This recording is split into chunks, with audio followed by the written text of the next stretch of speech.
जिसके वजह से हिंदुस्तान के बहुत सारे राजा रजवाड़े दुखी रहने लगे।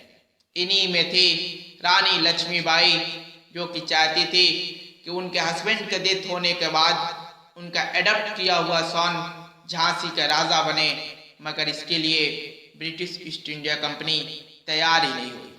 इसी में आते हैं नाना साहेब, बाजीराव नाना साहेब, फिर आते हैं राजा कुंवर सिंह और भी न जाने कितने नाम। फिर एक और घटना होता है।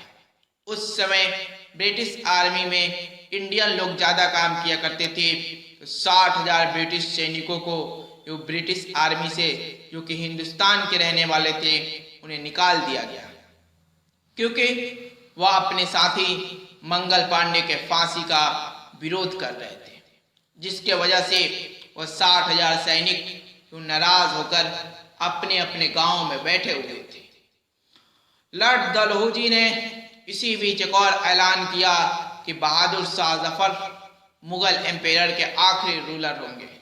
बहादुर शाह जफर के डेथ होने के बाद मुगल फैमिली को रेड फोर्ट यानी लाल किला खाली करना होगा, जिससे मुगल फैमिली दुखी हो गई।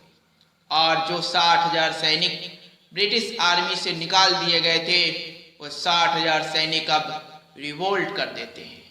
और यहीं से शुरू होता है द इंडिपेंडेंट वार ऑफ 1857 यानी 1857 की क्रांति।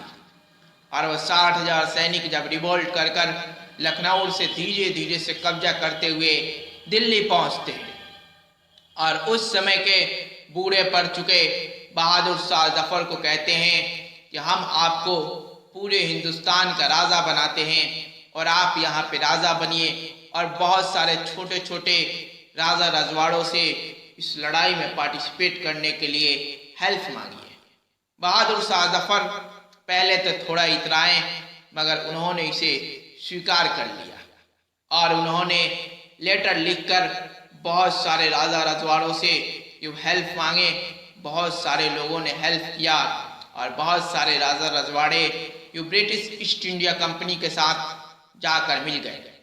इसी में थे कुंवर सिंह, जो कि वो बिहार के राजा थे, जो कि ब्रिटिश ईस्ट इंडिया कंपनी के सामने सबसे ज्यादा दिन तक ये लड़ाई लड़े थे।